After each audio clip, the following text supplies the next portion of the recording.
Welcome back to Save Scum Simulator 2025, sometimes referred to as Terminator Dark Fate Defiance. Defiance? I love ants! And with that out of the way, we continue with the Vega mission, in which we need to save a town from an invading force of Marauders, that I like to believe aren't simply called the Marauders. Despite evidence to the contrary, this theoretically is in service of finding our old commanding officer or something, but the actual plot relevance of this mission will come in at the end, so let's wait until then before I start snarking. I actually restarted this mission after a while, because it seemed like my attack last time didn't go all that well, and all this turned out to bring more advantages than I expected, revealing a theme for this mission, which is that rushing mindlessly can bring pleasant surprises. You start with only a few units as usual, and then to get more, you have to hold a position in the west for a set amount of time.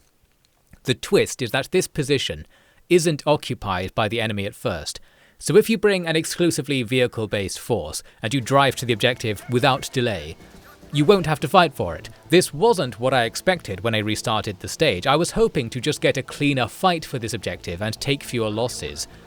But I got more than I bargained for, because as we arrive, there are some AI-controlled allies that are still there, defending this area for like the first minute of the stage against this scripted attack that hadn't quite come in yet.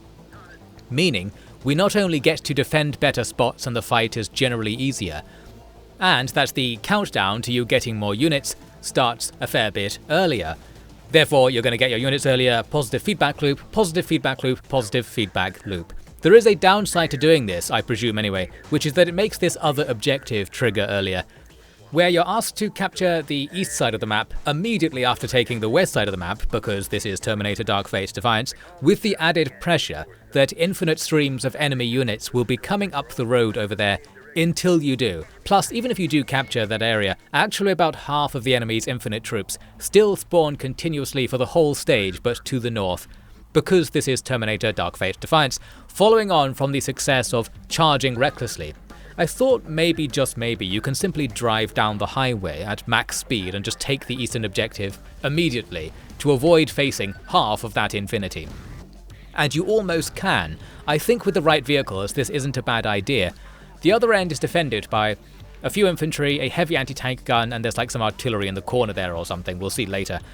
If you brought up, say, a Bradley with smoke launchers and a Tau and something that could get line of sight on the gun, e.g. infantry inside the Bradley, you could get past this pretty easily, I think. However, the two Humvees I sent won't achieve anything, and indeed they didn't. My cheekiness was then over because I probably thought, well, they'll just have even more stuff than this. There's no way the game would let you take this objective so quickly, right? Like, otherwise there's no point in it being here.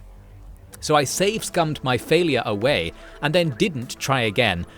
Looking back, I think trying again would have been the play, especially if I'm willing to save-scum. Like, obviously I can just send in different combinations of units until it works. That play is available for any objective in any mission, but I'm trying to avoid doing this, essentially. Although that said, this is the Terminator franchise after all, so going back in time to change things is on brand. Maybe it's okay. Now, the next thing I tried to do was the primary objective, which is to go for the top right, broadly speaking. The enemy are attacking from east to west at all times for the whole mission, and you need to stop them getting too far west to protect the locals.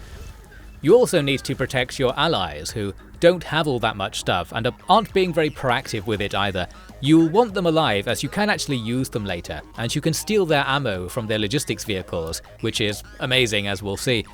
Now, this primary objective is set up such that you're supposed to do it last, essentially, despite it being the objective for most of the mission. By which I mean, like, the area's heavily defended, so a rush attack achieves little. Your reinforcements are on that timer, and you have to wait for them to get a force that will be able to do the objective. And in the meantime, you might as well do some of the side quests. I got bogged down and ended up desperately surrounding myself with smoke during some failed assault.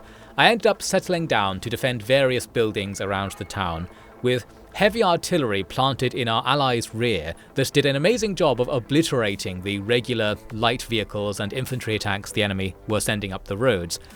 With the downside there that I'm firing 155mm shells that, as far as I know, don't grow on trees.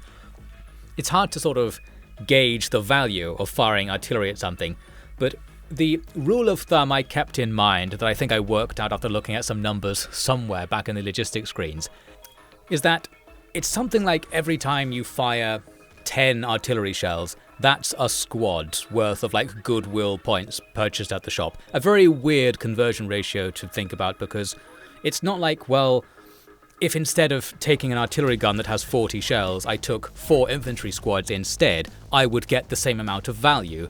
Because there are things that 40 artillery shells can do that 1 billion infantry squads can't do, due to the long range, the indirect fire, the armor penetration, whatever you like. So I was looking for some sort of like really big-brained analysis where I'd be like, okay, because firing 40 shells quote-unquote kills 4 of your infantry units in that it prevents you from using them in the future due to the cost, 40 shells has to kill not only the equivalent value in enemy units, but all of the value in enemy units that those 4 infantry squads you didn't get to deploy would have killed throughout the rest of the campaign. And you'd get this like impossible calculation that would end in you saying, okay, never fire the artillery, just bring more regular units later, it'll be easier that way. However, I don't think that's true because of the aforementioned like artillery can do things that nothing else can do reasons, and for a much more important reason, firing the artillery at stuff is really fun, and this is a video game intended to cause fun. So I actually recommend using artillery over everything else for that reason alone. Moving on. Now, the thing you're supposed to do here really is go and investigate a gas station in the south of the map. I had been creeping towards doing this earlier, but then I pretty much forgot about it because I was carried away microing my attempted advance through the town. Delaying that move is a terrible idea actually, because it turns out this side objective has a secret time limit, or maybe just sort of a random element, I'm not quite sure. Basically, you were asked to go and link up with another Founders team fighting in that area. But if you don't go, or if you go slowly, or you go unluckily I guess, then the Founders AI units you need to meet will die off screen to like random enemy units marauding around down there. And I have this distinct memory of going down there and seeing a cutscene where it announces that the squad is dead and nothing happens as a result. However, I can't find any footage of that. I might have save scummed more than I'm letting on, because I do remember sometimes reloading a save to replay a part and not filming it, which means basically in this commentary I won't remember that I did it for the most part, but I'm sure I saw a cutscene where I failed this secondary objective. I didn't get to the gas station in time, everybody's dead and nothing happens, but the footage I do have shows me getting there and meeting up with the Founders squads, which is a much better outcome, because if you save them, the units there will ultimately join you later, and getting Founders infantry units is a big deal. They're pretty rare in the game, and they're only occasionally for sale, and they're really expensive. Getting some stuff for free here is worth thousands of precious goodwill points, essentially, and you can steal their supplies as well. So I don't know, maybe there's a random element to how the fights down there are going, where you might have extra time, you might not. Well, all we know is that I'm benefiting from save scumming. What I've got here in the canon timeline is the good outcome. And the cool thing to mention is that the game does have alternate dialogue, an alternate cutscene for what happens if you do the objective too slowly or too unluckily or something. I think I might have dreamed all of this. I'm going to keep that open as a possibility because there is absolutely no evidence of what I'm saying. The save scumming, it tastes so sweet, doesn't it? Especially in this game. And the scumming isn't over yet, because now I'm going to get confused and into a possibly glitched state, and a troubling situation arose that I wanted to avoid. Once again, it's to do with the integrators, the source of my save scumming antics back in Santa Fe as well. I mentioned in the previous part that this mission is actually a race against the integrators, who wish to capture the local Founders commander, on account of him once being their slave. I think that was the deal. They have an army parked in the south of the map, and they give you a countdown to either hand over the slave or they'll start killing everyone. The added twist is that the town also has this museum, which features an integrator's special vehicle, the Railgun Sherman, so a World War II tank with a World War IV gun attached. It's the strongest weapon in the game, outclassing even the fancy plasma weaponry, and this is the only place you can find it for some reason. We saw Big Bob there, one of the few named squad leaders in your army, happens to know how to activate this museum piece in such a way that the integrator's security lockdown is avoided, thus allowing us to steal it, which I did. I think what you can do is drive the Sherman to the integrators and use it as a bribe to make them cancel their attack. That's the idea.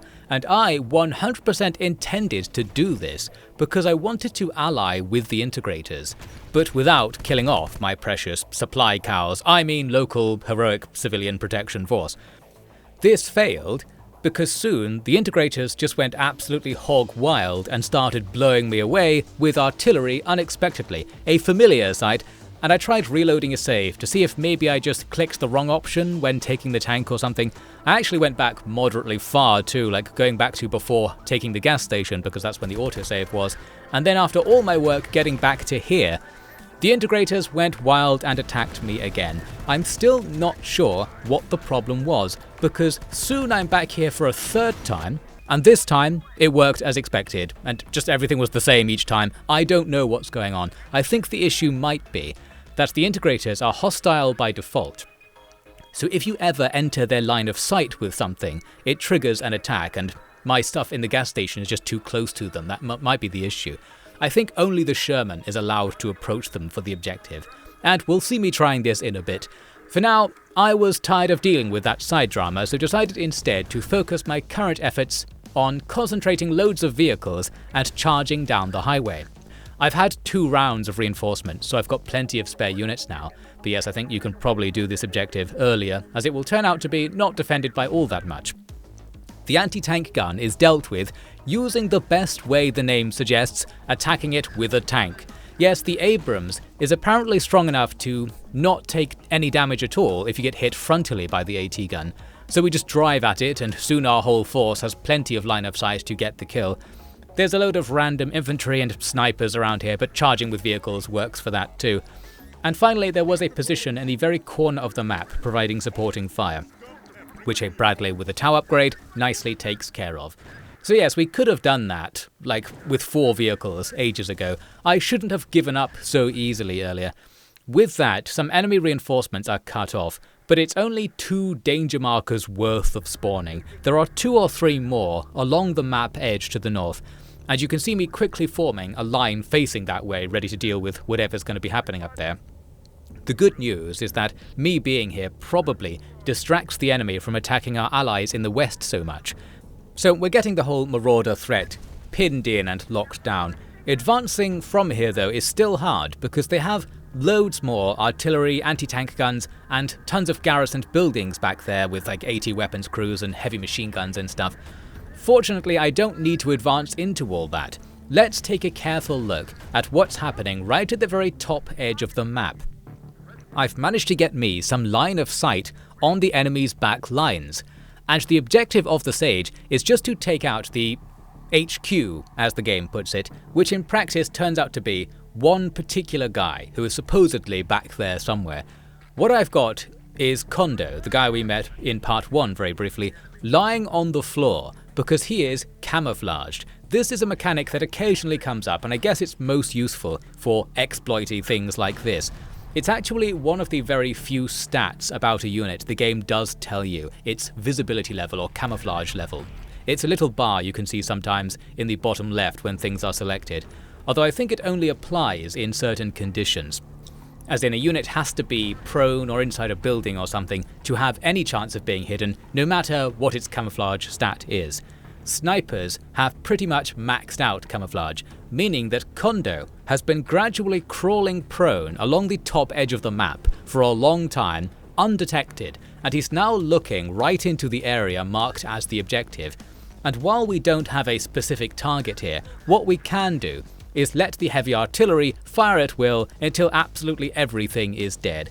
This is pretty inefficient and extremely expensive. We'll end up using a lot of shells, leveling buildings with units inside, which takes way longer to kill them than just shooting at units normally, but we're going to do it anyway, just for fun. It was really cool to see the explosions, and that's worth any amount of in-game currency. The thing is, since you only have to kill one guy as it turns out, the ability to sneak in and assassinate this guy would be a fun option. However, the game seems to have prepared for this eventuality.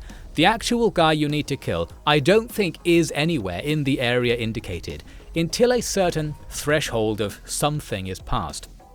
It might be having a certain amount of strength in the area, might be getting a certain number of kills, might be a certain length of time passing, but all I know is the guy you need to kill isn't here and shows up later, even though the objective is already active. So my sneaky plan is not going to be the knockout blow I was looking for here, and I do wonder if the developers were actively trying to stop you from blasting the target early from across the map to skip having to advance through the town or do most of the stage even. Well, there's no luck for me. I'll just have to turn my attention away and return to the other side of the map now, because that timer for the integrators to begin their advance is running low and we need to get ready for whatever that's going to be. You know what, something really weird is happening. I'm now almost certain I played this entire stage twice and deleted the first recording or something. Was I trying to trick myself by doing that? Here's another part that doesn't go at all like I remember it in this footage. What I'll do is commentate on what I imagine happened here, and then we'll get to what's actually happening playing in the background. What I imagine starts with this railgun Sherman, which you might note I haven't been showing you, despite referring to it a load. In the footage, I do have the Sherman somewhere. I saw myself click on it here and there. It's part of the main line, just guarding roads. The Sherman can one-shot everything in the game, so it can just sit on a road leading to an enemy spawn point and kill the various light vehicles the Marauders keep sending up with no trouble, so we don't have to deal with any of their stuff. In my memory, though, the Sherman actually came down here to the integrators, where you can offer it as a gift to them. They will thank you for doing this, and you're given this little cutscene with a dialogue choice where you can be like, actually, we're joking, and use the Sherman to immediately blast the integrated convoy. And the Sherman's railgun penetrates whole vehicles, and because the integrators are parked in 2 columns down the road, when you fire the Sherman down the road, it destroys multiple vehicles in a single shot, and it's glorious. I had gone in with the intention of actually giving them the Sherman in my imagination, but then I picked that last-minute betrayal when the opportunity knocked. What I think happened after that is similar to what we actually see here, where my other prepared forces came in to help out, only with the Sherman notably being present, and it's able to one-shot all vehicles all over the place, making it easy. Instead, we have this clash we're seeing of heavy vehicles in which we see serious damage being taken on my side, but they're still getting the worst of it. We mostly take them out, but then there are 2 extra twists towards the end of the fight. First, you are given a new objective to not let any of them escape.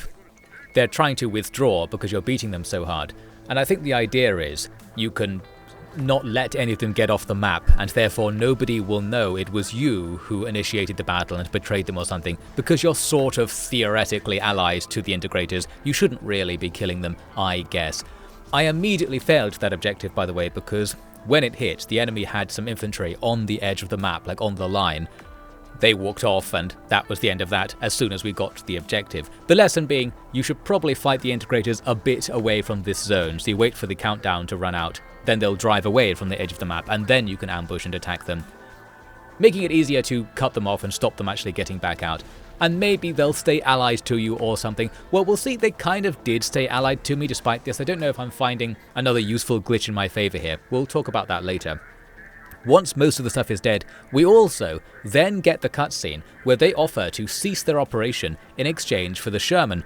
Of course, it's a bit late now as we've already defeated them, so yes, we'll keep the Sherman.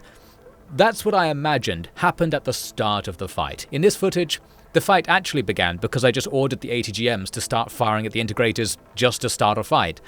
I also had this memory where I'm bringing in engineers to plant mines, right by the integrated convoy before the fight. Did I just imagine that was possible? Did I actually do it in one of the old timelines? Where's all this coming from? Combined with my apparent memory about there being a different cutscene at the gas station, and with the fact that in this footage I skipped some cutscenes earlier about the integrators and didn't really interact with the railgun Sherman, makes me think this is my second full playthrough, and I'm ignoring things I already know about, or not trying things I know won't work. Or perhaps it all came to me in a dream, of course. Literally not 3 hours ago, I dreamt I was playing Empire Earth. Who remembers that one?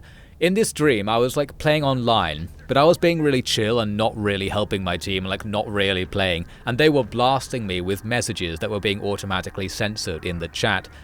Was that really a dream? As ever, I cannot tell you which of these three realities is real. You can trust this video footage, you can trust my memory or my reporting of my memory, or you can accept the reality that we're all trapped in a classic game of PC RTS Empire Earth, and whoever's playing as the blue faction refuses to advance beyond the World War I era, even though the enemy have mechs and lasers. Well, the world's least hinged game of log carries on bringing you the action, not exactly commentating on what happened, but we're talking about what I imagine the game should be, and that's a long-standing commentary tradition of mine, so I might as well just invent even the minor details of what I'm talking about.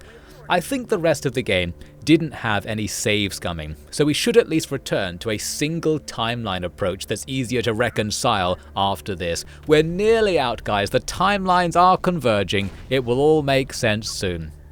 Now let's complete the stage. Back over at the primary objective, Kondo is still crawling around the ruins of the town. Then, triggered by what exactly I don't know, the guy we're meant to kill suddenly spawns. He makes the mistake of spawning in line of sight of Kondo, and Kondo quite literally calls the shots and gets some heavy artillery fire on the target, and boom, the leader of the enemy gang is dead.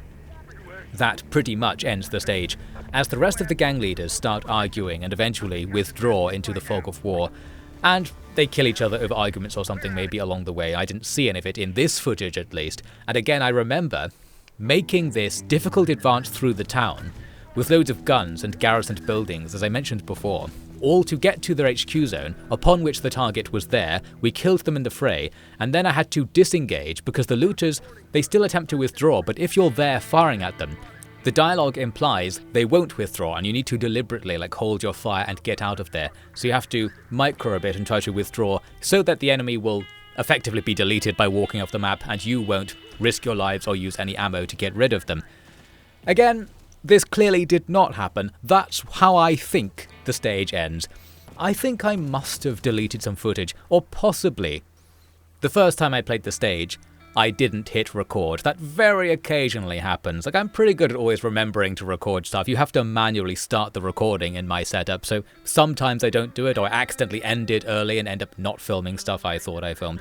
Maybe that's what happened, I don't know. I might have just practiced the stage. Maybe I was so worried about what was going to happen, I played the whole thing, then played it again just to look good on camera, but it's resulted in me not knowing what I'm talking about, so that didn't look good in the end, did it? Well, let's get back on track with what's actually happening now. During the map cleanup phase, we receive a visit from another Founders detachment, and they're looking to cause some trouble. This is Lieutenant Saxon, who is first surprised when you tell him you're from Haven Base, as according to his initial story, everyone there died because of some punk new officer disobeying orders, and this is quickly rectified when Church notes that actually everyone survived, and Saxon's like, oh yeah, I remember now, but I haven't spoken with them, so my story stands, in a very shaky standpoint that probably wouldn't hold up in court. The story about everyone dying and the Founders somehow not knowing that this happened at Haven is actually linked to the schemes of a minor character who said one thing in the tutorial and comes back later as an optional villain. So they had something planned plot-wise here, but it doesn't really matter and almost escapes notice. Saxon's point is that we are basically deserters, and we're traitors for what we did back in Haven, even if what we did isn't an agreed upon thing at the moment. And it should be noted that he is technically correct, in that Church did both disobey orders leading to the loss of Haven Base, and he did desert afterwards, if you consider that A, he didn't attempt to follow the rest of the Haven Base garrison, or even consider doing so, and B, after receiving orders to go to Oklahoma, he instead did the cartel arc because he wanted to. So yes, fine, we deserted a little bit, but we're here now, and Oklahoma's down the highway, so we can spin this as very slowly going to the objective. The problem is, the other Founders force under Kelso are deserters in the more traditional sense, in that they didn't just disobey orders, they abandoned the army when the orders they didn't like came in. His deal was that he was part of a Founders army somewhere that had this genius idea: what if we sacrifice a load of civilians as a distraction to draw out some Legion forces, hoping to claim some new position as a result? but I think Founders civilians are basically just the families of the military travelling with the army, because they don't really claim territory or have a society and whatnot, which means asking a unit to sacrifice its civilians is basically asking them to kill off their friends and family. They decided instead to bounce from that whole situation and come live here in this miserable town. So we're asked whether to kill Kelso to please the Founders, or we can spare him and get even more deserterish. I decided to spare them, and Saxon recognised that he can't really do anything about that, and he just leaves the map, promising revenge later. This will lead to a situation where you're also being hunted down for execution by the Founders. However, because the main plot of the game, from here on as it turns out, is going to be about what happens after you rejoin the Founders' main army and start helping on their campaigns, it's hard to shoehorn in a "you're also at war with the Founders" story branch, so this can't really be like much of a branching path. It matters a lot less than you may first imagine, and we'll see exactly what it changes in the next mission if I recall correctly. Kelso says thanks for covering for him, and he gives you a tank crew, which is handy. We also stole a load of his stuff, of course, and we used our legendary repair skills to hunt down any nearly dead vehicles from Kelso's army and get them mobile in the way that only we can for some reason. There was a lot of stealing to do right across the map, and also I was trying to manually refuel all my vehicles before leaving the map, and then leave the fuel tanker behind afterwards. Why was I doing this? It's time for the fuel rant. It's actually a little too late, so to bring you up to speed, thus far in the campaign, or up until recently in the campaign at least, I have been lugging around fuel tankers. I prioritise getting fuel tankers, and I think I had 3 big ones and a small one, something like that. This was another, oh, the mechanics must work like X assumption that messed me up big time. And it all comes down to this universal supply thing, so allow me to rant a little bit about it here. We'll move on to the next mission in the footage, because I didn't really film the relevant footage to this rant, that being the stuff in between the missions. A big battle's coming to secure a machine factory, and that's what the Founders' main force is going to be up to. They were failing to do it, so we're going to sweep in and just do it all for them, and then maybe they'll talk to us again afterwards. That's the plan. Now, fuel. The kind of thing you might think you need to move around the map. But you'd be wrong about that. My thinking was that if I was to capture a fuel tanker from a stage, its cargo would contribute to the movement of the army on the campaign map in some clever, automated way, so clever and automated that the game would never mention it, explaining why the game never mentions such a mechanic. Well, no, it's actually the opposite. Fuel tankers are treated like vehicles with really big self-use fuel tanks. The trailer isn't a separate thing in any way. So what happens is you hit the campaign map, and then when you click the auto refuel button, the game converts some of your abstract supplies, like your invisible supplies, into fuel to fill the tanker up to the top. Then it also goes and refuels all of the fuel tanks of all vehicles, and then you pay for more supplies to upkeep and move the full fuel tanker.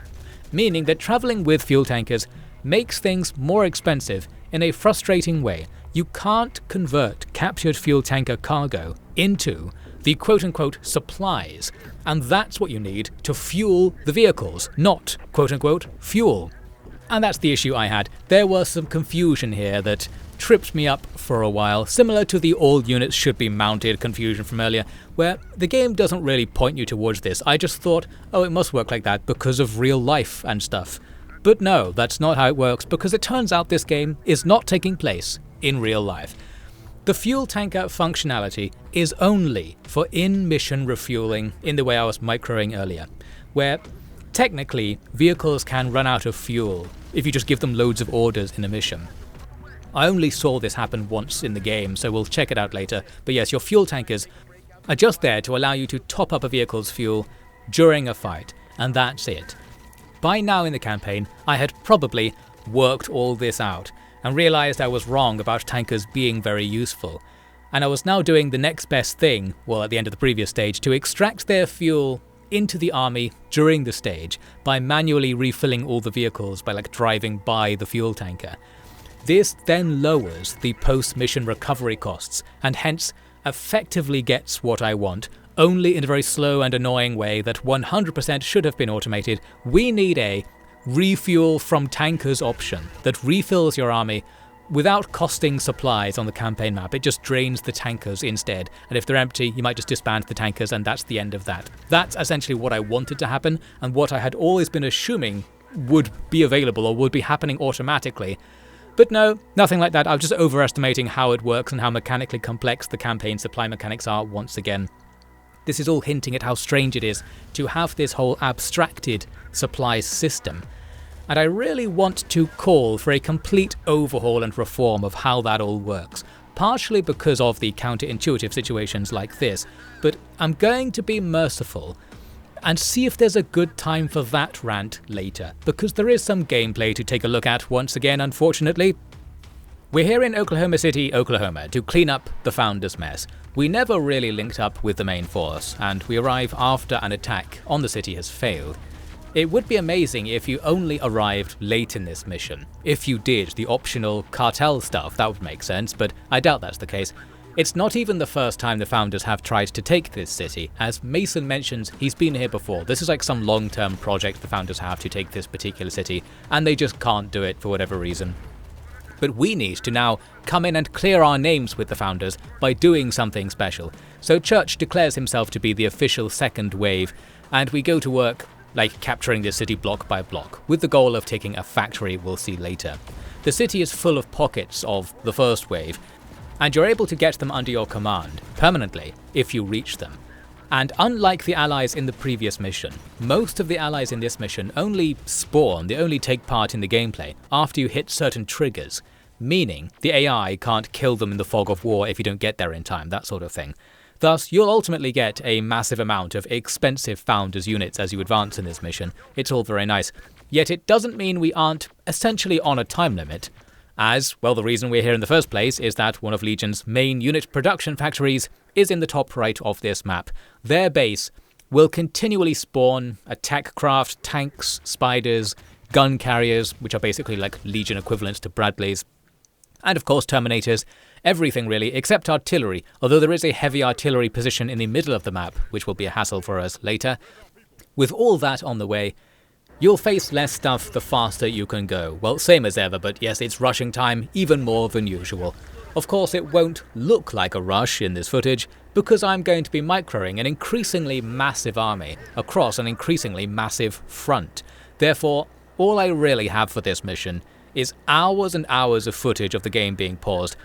I originally put that in my notes as a sort of exaggeration. I just checked. I have 1.5 hours of footage of pause screen for this mission, compared to like 2.5 hours of total runtime filming.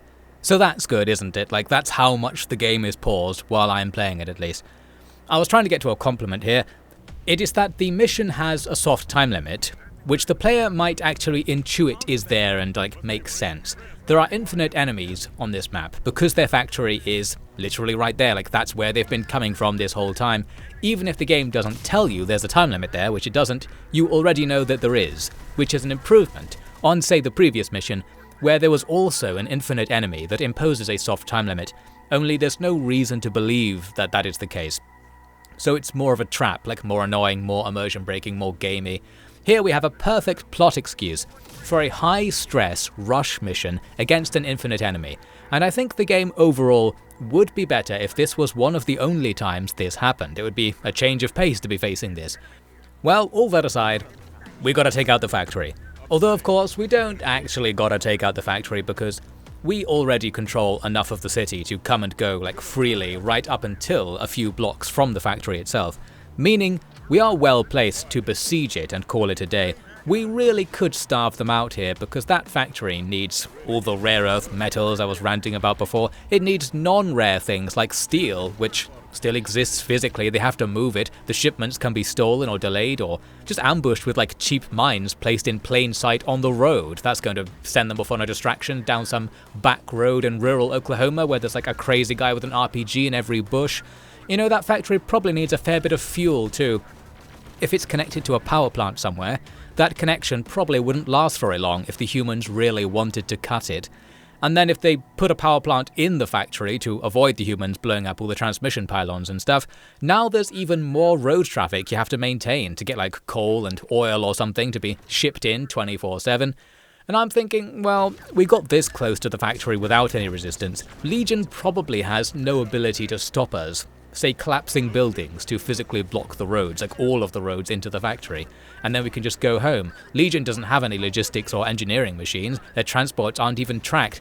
Now that reminds me of something I was thinking about the other day. Legion spiders are probably really heavy, yet they have these short, sharp legs, and I was thinking if those things actually tried to walk across ploughed fields, like we saw in the first mission, they would sink into the ground and get stuck. Humans can sink in ploughed fields. I've done this myself. Spiders are basically big walking fence posts that would just get set up in any field they walked into. And the Legion tanks are probably outrageously heavy, given the sort of bulky look of them, and they're probably filled with all kinds of weird components that I ranted about before. They probably can't leave roads, if it's not dry enough at least. I bet the Terminators themselves are too heavy to walk on like wet grass without sinking into it and tripping over all the time. It seems to me that not only are Legion units going to be in trouble outside of urban combat, but that realistically, Legion also wouldn't have much ability to make new units after the war started, unlike the humans. So they really needed to be better prepared for this war. They should have just used a virus or something, because manufacturing the world's most expensive, heavy, slow, made of impossible to find materials, robot skeletons to individually shoot every human with a gun that requires half the power grid to fire and then melts, that's a plan that might fail. Hence we're here 10 years into the war, humans still control 99.9% of all territory. And as you can tell, I'm really jaded about this war. I think there are so many ways to defeat Legion without even engaging them. They would just lose on their own. Even if we just stuck to like military hardware-based solutions, we could fire a HIMARS barrage at their factory or steel plants or electrical substations, and that would shut down their entire operation. That's a big weakness of theirs. I mentioned that specifically because you actually do get HIMARS in this mission, weirdly enough, proving the founders could have done this if only they'd thought of it. Well, rant over, let's actually look at what I'm doing for real this time. Warning, Devon is actually going to rant again very soon. Now during that previous ranting, I captured the lower left quadrant of the map, but we're still being slammed by artillery from the middle, so we need to move the line northwards ASAP. And by the way, I presume the Legion artillery is mobile, but they'll never move it. Yes, we'd be screwed if they, say, walked backwards while we advanced and just kept firing at us for the whole mission. But the devs were merciful here, I guess, in that whenever you face artillery, it just sits still, like it goes to a scripted position maybe and then just fires at will, and that's it. So it's easy enough to deal with. I feel like if they made it a little bit more clever, we'd be in real trouble. And while it's firing at will, that can include firing at buildings, which I mentioned before provides this massive damage resistance against all explosives, and a supposed 100% resistance against plasma attacks, which Legion artillery is. It still seems to damage buildings and reduce the health of units inside, so while the game does claim somewhere that plasma damage can't penetrate buildings, I guess it has explosive type damage as well. Who would win, a concrete wall or a ball of fire hotter than the sun? Concrete every time, baby. Ignore that rocks also melt at sun-tier temperatures, and if they don't, they do transmit the heat into the environment, causing anyone inside the building to get a little hot under the collar as the building itself starts turning into magma. They wanted to add some shiny, cool sci-fi type stuff into their game? No! What about the engineering considerations? Well, I do think the game is being too harsh on Legion's firepower, because plasma weapons, for all their annoying weaknesses, would be very damaging if you could actually fire them at something without self-immolating. So I think we were getting away with things here by having the artillery shoot at buildings, and it didn't do that much, so we dodged a lot of damage as we advanced. During the advance, we came across a yard with a couple of HIMARS vehicles and crews hiding in a building, who quickly join us. We'll get the vehicles repaired with our magic and see if we can do anything with those. The problem is that the pausing levels are only increasing now, with more and more units being added to our responsibilities as we go along, and there are loads more still to come. I ordered one of the HIMARS to fire on the enemy artillery position. At least I think I ordered them to do that, and I also think they didn't actually do it. This rocket artillery works differently to all other units in that it can only attack via an attack ground order, but strangely, they didn't implement an attack ground feature. So, they've grafted it onto the fire all weapons feature instead. On other vehicles, you can enable this mode to have it fire at unsuitable targets, like having a rifle squad fire at a tank or something like that. For HIMARS, when you use this feature, instead it enables the secret attack ground mode, and then the next thing you click after enabling that mode will be the ground it attacks. We'll see it later, it does actually work, it just didn't work in this crucial moment where I really needed it to hit that artillery position with something. Because actually getting there normally is proving difficult due to the dense terrain, and there's enemy tanks and infantry crawling all over the shop. We do advance into range, but a trail of burning vehicles is left behind us, although again I think none of them were actually lost forever. Which is good, because one of the vehicles that took a serious hit was a Bradley, and I might have been too mad to play on if it actually exploded. I've got an Abrams Leroy Jenkinsing its way into the artillery position while also doing counter-battery fire, with the result being that I'm firing at my own Abrams. Meanwhile, the characters are trying to tell me something about the comms being down and whatnot, but delivering any dialogue during the stage is very hard for them because I'm stopping and starting time multiple times per line, which really isn't a good way to listen to something. But with action that may look like it's in 0.5 frames per second with frame skip, we do get an artillery strike and a plasma cannon shot to remove the enemy artillery, while being bombarded with messages that everything's out of ammo and such. But we finally have some breathing room, we can let up a bit on the rushing. I can put together some supply positions and fill in the gaps in the line. And this is another mission, by the way, where I was obsessed with maintaining a line across the map. You'll see that, like in that mission with the big cartel city assault, I was enjoying setting things up such that we were ready for anything, I guess, in such a way that it doesn't really help at all, that's the point. As for most of the mission, nothing is happening in most places on the map, but I sort of didn't know what was going to happen because of the blind playthrough nature of this footage. So it's a realism versus gaminess aspect, really. It feels like you're doing the right thing by trying to put together different sectors, like ready for anything, having mixes of units all over the place, but in reality, what you face is scripted enough that you are free to leave massively exposed flanks and the AI won't go looking for them, and that would come with the advantage of having more units to do the objective and just generally making everything easier. Fewer enemies overall, fewer losses. The strategy becomes reverse, really, where the safe and responsible strategy isn't to cover all sectors, it's to just pile everything into the objective as fast as possible and use meta-knowledge of the enemy's spawn patterns to know where units will or won't be wasted. Not really the spirit of the game, and again, it's this flash-in-the-pan thing where I think only your first blind playthrough gets you the real experience of this game. If you were to come back and play the game well, maybe it would be fun, but it would be different. It would be fundamentally different, I think. Looking back on it, I'm like, well, I had nice ideas. I think I had fun implementing these stupid formations, but it was bad gameplay, as it turns out, and that feels a bit bad. However clever I felt about it, with all my microscopic considerations, it doesn't pay off, and it also makes the game harder. It reverse pays off. My solution here is that I actually don't really want to consider the whole map at all. I think I do want that one platoon at a time thing I was ranting about before, just handling like one advance with a small set of units while the AI just defends elsewhere, and you could switch between different sectors and stuff. An ultra dangerous game design. Everybody but me would hate that, I think, but there you go, that's what I in particular want. Now we get to taste a twist resulting from our choice in the previous mission. We're suddenly attacked by some Founders troops, and Lieutenant Saxon is on the horn, telling us he's gonna kill us and hand us in and all that. We actually did get contacted by Founders HQ in a clip I cut out earlier in this mission. So we're kind of officially back in, or at least they noticed we're here, and they're gonna help us out at some point. But no one called off Saxon, it seems, resulting in this confusing setup where we have to fight and help different companies of the Founders at the same time. And this is a really annoying mechanical challenge for this mission. Saxon's army enters the map from the west, meaning you have to bend your line a lot to face that direction.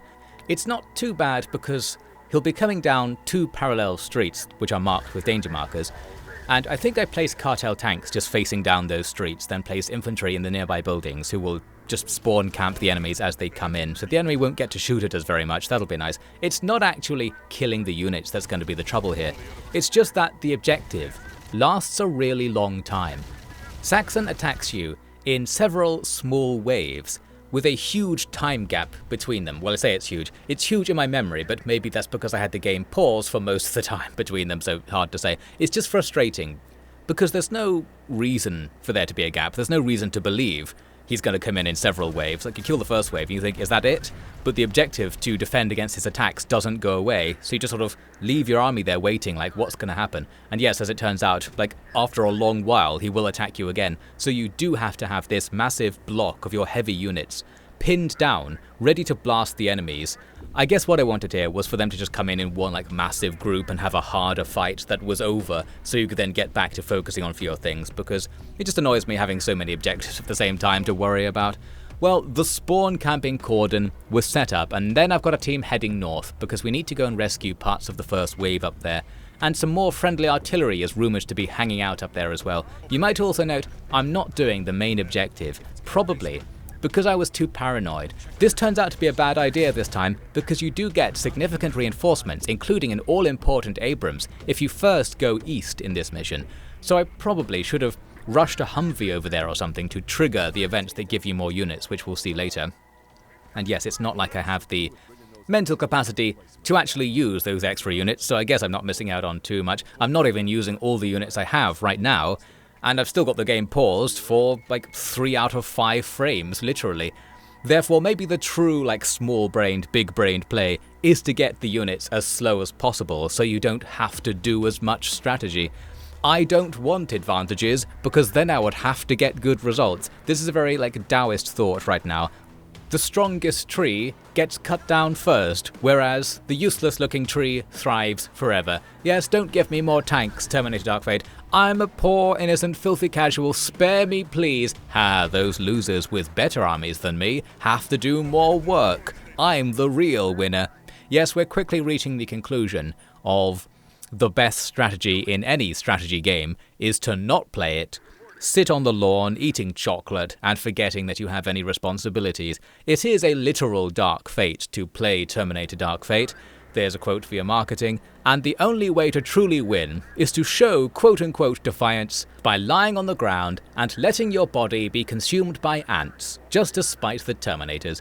This concludes your lesson on future war military strategy at Devon's Officer School for the overly stressed armchair general / gamer auteur with a fetish for wasting people's time on the internet.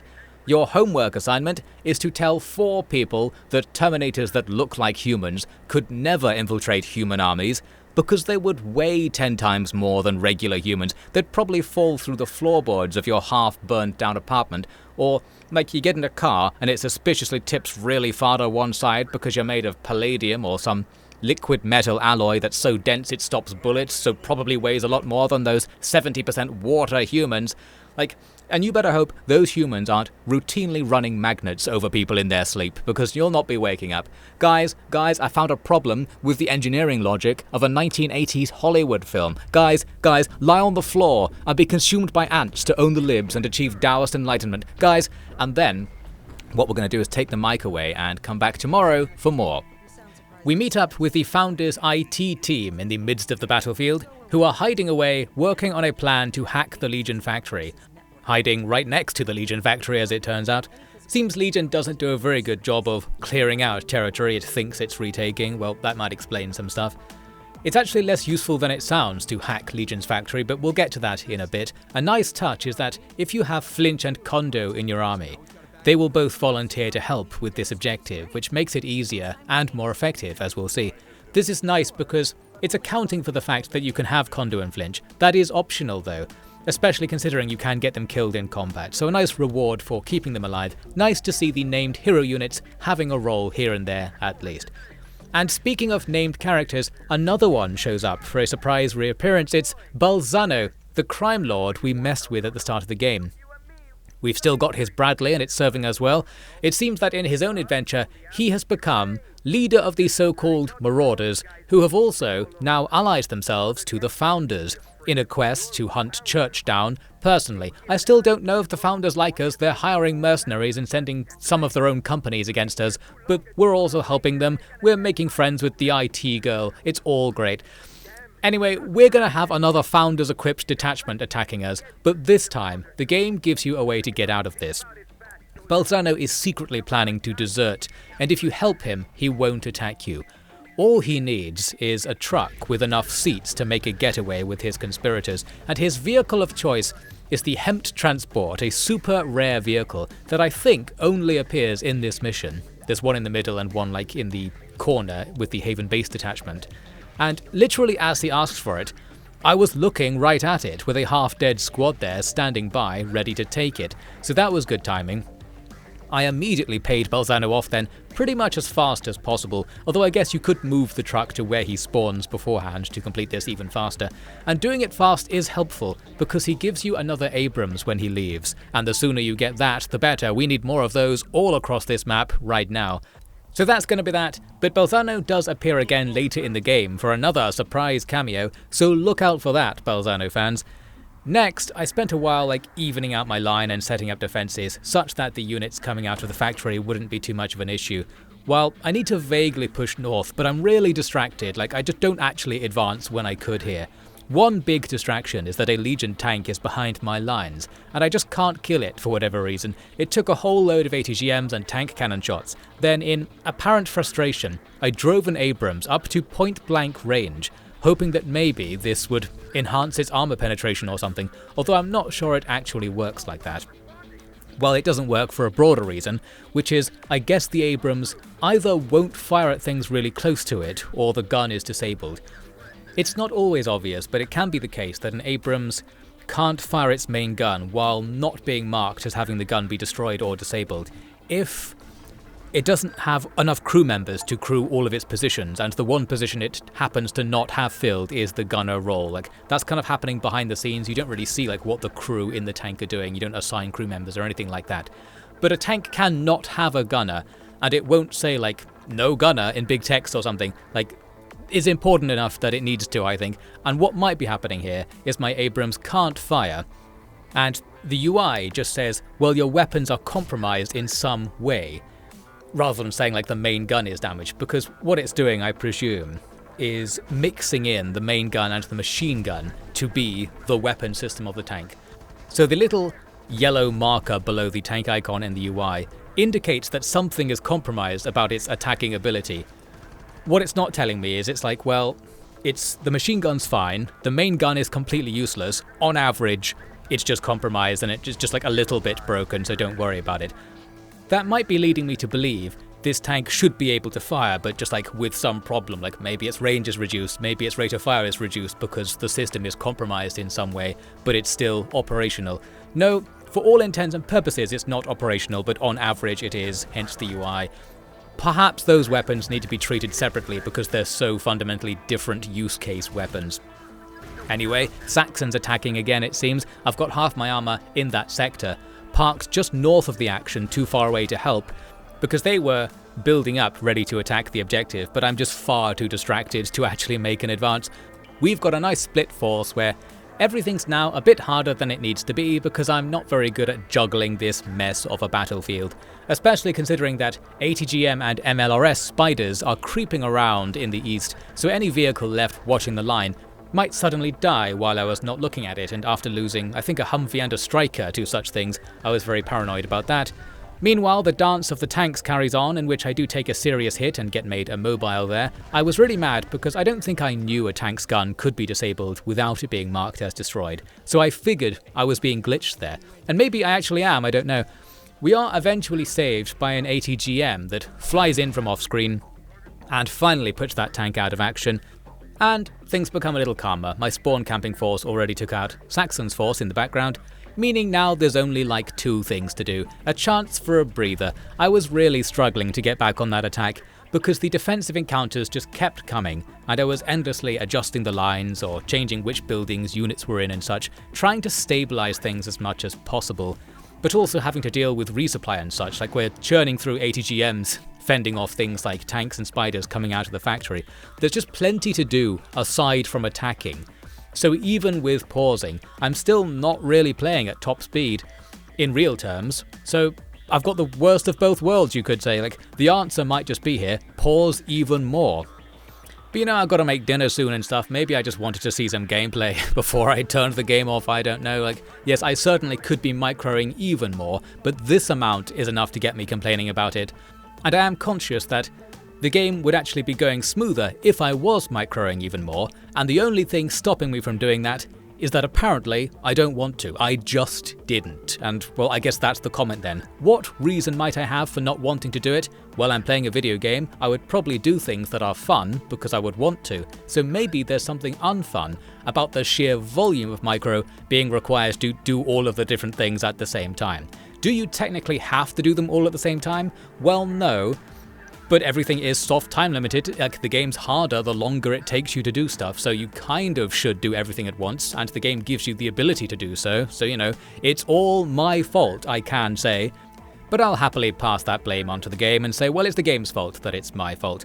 I might be having a bit more fun if I was playing the game differently. Maybe my problem is that I'm playing the game wrong. Maybe it's user error that's causing the game to seem a bit less fun than it's supposed to be. We're once again stuck in a trap where the thing that's both good and bad about the game is that it's complicated, and it would be fundamentally a different game if you made it less complicated, i.e. or e.g. if it was real time, but there was less stuff happening simultaneously to facilitate it being real time. Would it be as good? Would it be the same game? Is there some value here in sitting, looking at the pause screen, doing the tactics? That's different to other games. There's something about that. Well, I guess it's going to come down to personal taste. Personal opinions. I didn't prefer this. I think I would prefer it if it was more real time. I'm probably lying. If this was real time, I'd be like, damn, this is way too hard. I wish you could pause and give orders while it was paused. And then the developers in that timeline would be forced to go back in time again to make a new game so they can see what the new commentary I make on it will be. And it continues on. There's no hope. My only question to you is this question. If you're from Oklahoma City, is this an accurate road map? That's what I was wondering, a random little side question to cleanse our palates. Is this city street layout actually based on the city streets of the city? Because they could do, that would be an easy thing to do, wouldn't it? And it would be a bit of fun. What's there in real life where the giant AI factory is in this timeline? Is it like an Amazon warehouse or something? Is that foreshadowing? We'll find out in the future, I'm sure. We finally completed the first side objective, which was to find a hidden crew up in the top left who are, for whatever reason, the only ones able to call in an evac for the wounded rangers in the bottom left. You get extra, arguably useless allied help later for doing this, so that's something. But more usefully, it's one of those nice objectives that you'll probably have to do anyway, on the way to the primary objectives, so it's not adding to your inbox too much. It makes me think about how this game has a lot of secondary objectives all over the place on every map, but there's something holding it back, in that the game doesn't have that many ways the player can interact with things. So what you tend to see is that the majority of these secondary objectives are in practice just move a unit within a certain proximity of something, and then whatever actual activity is implied will happen via scripting.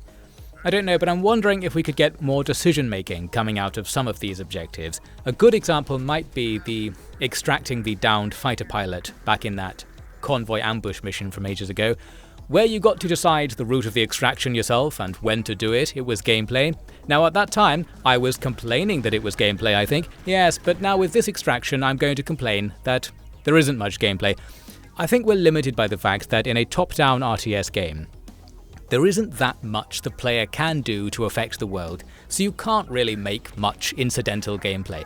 And of course we saw the result of trying to add a load of incidental gameplay back in New Tortuga. Indeed, you can always bolt another text adventure onto any game. Like here we could be asked to triage the wounded and decide who goes first, or maybe force some guys back into combat, as the gameplay of that extraction objective. Instead it's just kind of nothing. You just have to walk somewhere and then something happens in the background. Maybe you'll get a reward later. You're probably too busy to worry about it.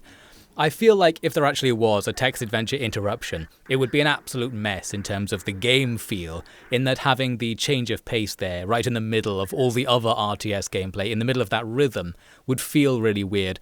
There's no winning here, and maybe that's my point. You can't integrate side objectives with the RTS gameplay very much, because RTS gameplay doesn't actually involve much freedom for the player to do things, and you can't really bolt on new mechanics to give that freedom, without it being too messy feeling or seeming out of place. Therefore, lie on the ground, do not defy ants, get eaten by ants, and never play a PC RTS while high on your own supply of game design aspirations. We managed to get to the Founders' artillery position from the first wave. They were even in range of the factory, they almost made it. I realised something about this objective though. The way it works is the guns are sitting in a courtyard, and the crews for them spawn, I think, when you approach or enter a nearby building. However, if you so happened to advance with your own crews, you could probably just come up here and steal the guns. I didn't have such crews, as you need either the special tank crew unit or movement technicians who have leveled up to learn tank skills. I haven't even talked about leveling up yet, so let's not worry about that. I think I did have some free tank crews because I had tank trained units sitting out of the fight just as like truck drivers for the artillery, saving them in case I could use them for something later. But while playing, I didn't think you could steal those artillery vehicles, even though they are marked as just abandoned vehicles similar to anything else before you do the objective. Only afterwards does the AI take control of them with some infantry units that spawn and then run in to crew them. So, I blew it, and I think that might have been possibly the only way to get Founders Artillery. Founders Artillery is a bit better than the movement artillery that we're using. It's the same kind of thing as a 155mm howitzer, but it's self-propelled, meaning lower upkeep costs and no separate crew needed for a towing unit. And it's armoured too, so it might stand up to more attacks, but not that artillery really gets attacked if things are going smoothly. I blew it basically. The AI will now use that artillery for this mission, and indeed I won't get it after the mission. If I remember right, the AI just used it to fire into the factory, trying to take out some of the towers we'll see in a second, which artillery sucks at, and we didn't get that much value from our allies because they'll just run out of ammo pretty fast. Saxon is attacking again, and we're dealing with that okay. I think that's 3 waves so far, and the danger markers are still there, meaning there will be more yet to come. So we've got a big group of units still waiting on the map edge, whereas the rest of the army is now neatly arranged all around the Legion factory, ready to push in the moment I can face the mental stress of controlling that advance, I guess, like most of my units have just been doing nothing for a long time as usual. I eventually made this little probe up in the north, but we faced difficulties right away. The factory is mainly defended by a series of these autocannon or 50 cal like gun towers with good range and armor penetration. They are stationary, meaning that an ATGM can take them out if something else gets line of sight on them, and that will be my main method for advancing here.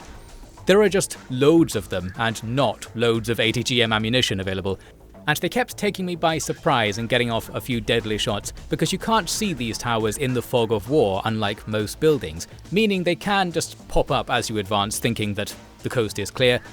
I guess they're more like a stationary unit than a building with a gun in code logic, so that's to be expected.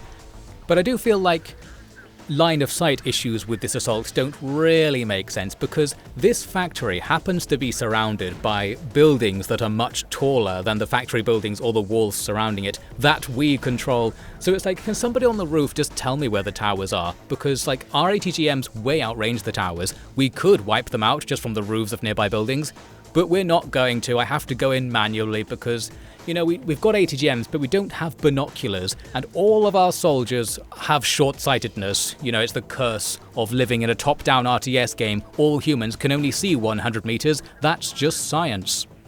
Getting into the factory is difficult, in particular because we have to head through this narrow gate up here for my main attack. And as we approach, we learn there are not only more turrets back there, but there is a tank sitting right in our way. I still remember this one tank as it really held me up, by sheer RNG as far as I know. We hit this thing with blow after blow. We've got ATGMs, we've got the Abrams main gun, we've got 3 howitzers firing on it, and it's shrugging it all off. There's this variability with Legion tanks, as what normally happens is they rotate all over the place during fights, and end up exposing their rear armor. But since they're quite symmetrical, you can't really tell at a glance if that's happening. So then when you hit a tank a load of times without killing it, it kind of feels frustrating, although all that's actually happening is you're hitting the stronger front armor over and over. I guess because it doesn't look any stronger from the quote-unquote front, but mechanically it can be like the difference between it being immortal versus being one-shot if you're hitting the front or the back. It makes a big difference that's not indicated in the visual design, so maybe there's a design point to be made there. although it's probably also RNG, as I'm sure I've seen ATGMs kill a tank in one shot from the front sometimes. Ultimately, it is indeed a frontal ATGM that gets the job done thanks to a brave ATGM team standing right at the tip of the spear there. Once inside, we've got turrets all over the shop, so we'll get the ATGMs flying for those. And you'd be surprised how an ATGM can completely miss a completely stationary target, even with a completely clear flight path, because this game wants you to be completely miserable. They certainly could be more guided for a guided missile, and they're usually only useful for like straight direct fire attacks within a few hundred meters anyway, so I don't know why we bother with the guidance systems.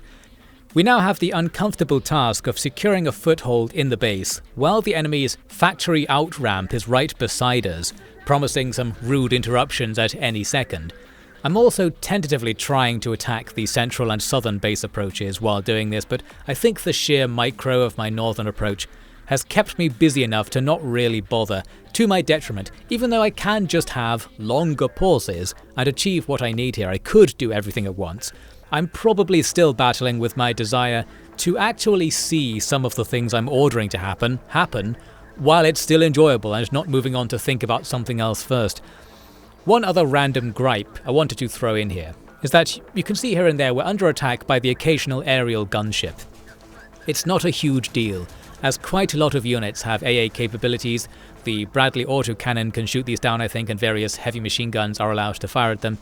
But I did actually have the specialised AA ATGM teams, which I wanted to mention as a warning.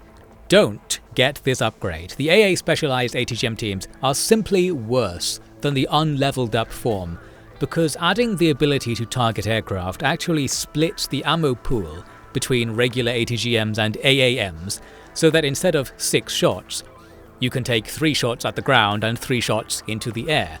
And I can assure you that aerial targets are extremely rare, whereas ground targets are extremely common, so having 6 regular shots is going to save you way more hassle than like any level of trouble a gunship could provide. I spec'd into this AA ability early and often, thinking to myself it would really come in useful, and it doesn't basically. Air units are in like a couple of missions in extremely low numbers, and always they were just killed by some random unit off screen without me even realising it. No doubt this very factory assault would be going better if I had double the ATGMs on the infantry squads. So yeah, only a couple of squads ended up with this problem, but it was a problem, it's worth mentioning. Never do it. I was betrayed by this level up option. It even costs you extra goodwill points to downgrade an ATGM team into an AA ATGM team. And the best thing you can do with goodwill points is buy ATGM ammo, so in many ways it's like you actually lost even more ATGM shots. I have been absolutely betrayed. Speaking of betrayal, I just infected the machine systems with some kind of worm that makes the Legion units attack each other, or does it? I think it might only apply to units coming out of one of the 4 factory exits, and nothing is coming out, so not much is happening there. But yes, it's an example of the optional hacks you can pull in this mission, for which your hero hacker units are very useful. The best hack available makes the units that Legion produces allied to you in exchange for you having to keep the hacker constantly hacking away at the exit point. That's a pretty good one, and you can also shut down production for 10 minutes or so, aka like half an hour of real time with pausing included, so that's good. But all you actually need to do is get a single hacker to a central point, which is to do the main overall hack of the factory in general, and these optional hacks on the way don't really help much, in that the rate at which the factory makes units is pretty slow, so anything you do to gain advantages based on that is probably only going to affect like 1 or 2 units before the main hack is done. It might not be worth the effort. I would like to have seen something a little bigger here. In particular, I was thinking that if you hacked all of the optional points at once, you'd get like a massive advantage for the rest of the mission to do it really easily or something, such as the worm ID confusion idea, but affecting all enemy units near the factory from now on, which would be useful for the ending of this mission, as we'll see. Anyway, we're grinding on, and it really was a grind here, with us taking constant hits from various things, including our own allied artillery by the looks of it. We're being absolutely saved here by the medium difficulty considerations, I think, as we regularly took critical damage instead of losing vehicles when I crept forward on to discover some ATGM spider or a gun platform was sitting just outside of our guy's terrible eyesight range. The only thing that was becoming clear was that this push wasn't going to make it with only the supplies loaded up before the assault, so I started bringing up the whole rear area from the city, ultimately setting up a logistics position by the northern factory entrance, I think, to build up for another try and pushing south. I also, apparently in this footage, cut out the last of the Saxon attacks. That's come and gone, probably defeated off screen while I was panic microing the assault on the factory. But that's great news, as we had at least 2 cartel tanks and an Abrams freed up from that western front, and a load of other miscellaneous stuff. We can commit everything to the attack now. Although that doesn't mean that much when everything has damaged components and no ammo, so yes, a breather is required. I was able to take control of one of the factory exits, theoretically getting Legion gun platforms to come out and fight for me, but just not really. I'm still tempted to attack from the south, but an ATGM Spider I can't see is keeping me at bay. This is really cheeky here because the railgun Sherman takes a direct hit and barely receives any damage. I mean, it's the original Sherman chassis, right, from the 1940s. Would it really have enough armor thickness to shrug off a modern ATGM direct hit? It seems the Sherman has similar defensive stats to an Abrams, but I would have presumed it was going to be more of a glass cannon because it has the best offensive stats in the game. Well, what use is the best offensive stats in the game when you can't see the enemy anyway? Even the best units are always still at risk in this game, which is part of the magic, I think. There's no complacency for better or worse. I tried using my HEMARs on the narrow passage at the back of the factory, guarded by turrets and a tank, because we need to go through there and then move west into an isolated section to do the main objective. This, broadly speaking, didn't do very much. I kind of hoped all the buildings would be leveled or something, but it's more of an area of effect strike for big formations in the open. I ultimately sold the HEMARS vehicles after this battle, because I was too afraid to buy ammo for them basically, and I wasn't impressed enough at the results right here. Probably not the correct use case, but whatever. We're not going to see HEMARS again, unfortunately. I guess the main upside is that they can range anything on the map. They have extreme range, but howitzers can kind of range anything on the map realistically, and it feels like sticking with howitzers is more reliable just overall. But hey, I did work out the controls for the HEMARS at some point, so that's a win we can celebrate, I guess. Back in the south, I've got some concealed snipers sneaking in to get line of sight on this yard, finding not very much. So yes, an infantry attack can proceed now. It's a similar deal in the north actually. I started doing a building by building gradual advance with infantry while the vehicles repaired and ammoed up. There is a sticky situation though, as a Legion tank comes out of the southern factory right in front of my infantry group. The good news is I had an APC carrying Kondo already ordered to drive into the courtyard to hack this entrance. He merrily drives right by the tank without getting killed, luckily enough. Then I can deploy him out to throw his EMP bomb and disable the tank before too much chaos is caused. Then I could go in for the manual hack, and I tried it. However, one issue is that enemies you order a hack against are still valid targets. So what we see is my ATGM team blasts the tank while Kondo is standing right next to it. We are fortunate in that this doesn't kill Kondo, though it definitely should have, as the tank blew up into a million pieces. So I guess you are supposed to go around and disable the weapons on everything so they don't fire during a hack. But I'd love to see anything with a hack order against it, or maybe even anything disabled by an EMP, be considered neutral for targeting purposes. Because I don't think there is a situation where you would order a hack on something, but then also want to be firing on it during the hack. Probably that's annoying to program or something, and it's a pretty niche situation that doesn't really happen during the game. Well, it happened at least once, and screwed me over here for sure. So, a potential minor quality of life improvement there for a niche situation. At least Kondo did survive that somehow, and he can go on to hack the tank factory itself, so that promises to maybe give us an allied Legion tank at some point. Elsewhere, the rest of the force has cleared the way and taken the objective area. We just need to move up the official hacker unit from the Founders IT team to hack the mainframe, aka do anything the plot requires with a computer, presumably while typing furiously into a command line interface, all to discover that everything Legion needs is locked behind a single admin account, password give me the Gallium 1337, and then boom, We're in. After the grueling assault, I was probably hoping this was the end of the mission, especially as it has been over 2 hours of real time to get here. But nay, this is Terminator Dark Fate Defiance, so the next "actually this happens" twist is coming up. At first, things are pretty subtle. The hack begins and you're asked to protect the hackers. And I was probably thinking, well, I don't need to because I cleared the whole map already. Several minutes pass in which nothing happens at all, and then I noticed some new danger markers have appeared. Turns out that as you do the objective, enemies can now spawn along the north edge of the map, including inside the factory, aka right next to us. Seeing that, I urgently need to reposition my units to watch those positions. And in a second you'll see me looking around for more cheeky danger markers elsewhere on the map, luckily there weren't any. We're also being gifted some units by the Founders Rangers department. This is the reward for completing the extraction side objective from earlier. And I guess it sucks. Not only do you not actually get the units, they remain under AI control as allies, but they are dropped from helicopters right beside the objective.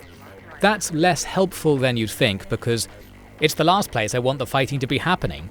So realistically, this allied support would only matter if you actually lost everything in the battle. And if that happens, you can't do the next mission, so time to uninstall the game. If they'd been deposited near each of the danger markers, I think it would be a bit more worthwhile. But then again, this is the objective I mentioned you'll probably do while doing the main objective anyway, so I guess I don't feel too short-changed for the reward not being useful. And you know what? It's happening again here. We're defending. That means I don't need to micro all over the place. And can you believe your eyes in this clip? It's playing out in real time. I'm not even pausing after every shot. This is unprecedented in this mission, quite literally as well. 10 seconds of reality in a row. So yes, defending our positions is both easy enough and fun. You can really see what's going on. That was the first time I noticed how powerful the infantry plasma weapons were. I had been avoiding them because they have less range and penetration than regular assault rifles. But what the game doesn't tell you is the damage difference, which appears to be pretty large. I guess they cost more to fire as well, but I think it's not worth worrying about infantry weapon ammo costs. Or do worry about it and go insane. I've tried that too, it's pretty fun. Soon we hear that Legion has shut down the entire factory to prevent us from hacking it. And that's all we need, so that's a victory. The idea is that now we'll tell the Founders commanders to take over the rest of the city. It's implied here there is some large off-screen Legion base connected to this factory, and the only reason we couldn't get into it before was because this factory was supporting it. So now the Founders can take it, there'll be no extra units going in. Maybe we can make some use of a Legion factory and base for ourselves or something. Oh, speaking of which, I did get at least one Legion carrier out onto the field on my side, thanks to the side hacking objectives.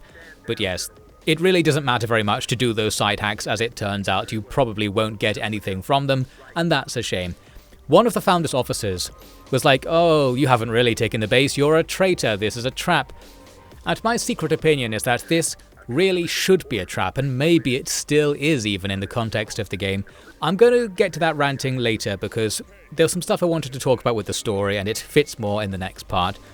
There's also some slight confusion here in that the Founders has two overall leaders, kind of. There's one guy you see named HQ and another guy named Actual who are both talking to you, with Actual being the actual leader and HQ being a guy who, as far as I can tell, pretends to be the leader and has similar authority to give people orders. And HQ and Actual are their names, like other people referring to them call them that. It's not just like a designation the game has given them because we don't know their name or something. There are no ranks, no human names, and it's like this is either a subtle hint that the humans are so paranoid about spies or infiltration that the Founders don't even know their leaders' names. Or maybe these characters were supposed to be so unimportant to the plot that they were referred to only by their role in the story designations from the script notes, even in the final version. Pick one based on how generous to the writers you wish to be. So yes, we go and loot the map and then we leave. The Founders win their battle off screen, and as a reward for all of this, we're given a trial before the Founders Council to decide if we're really a traitor or not. And yes, I wanted to rant about that scene for stupid reasons, so we'll kick off the next part with that.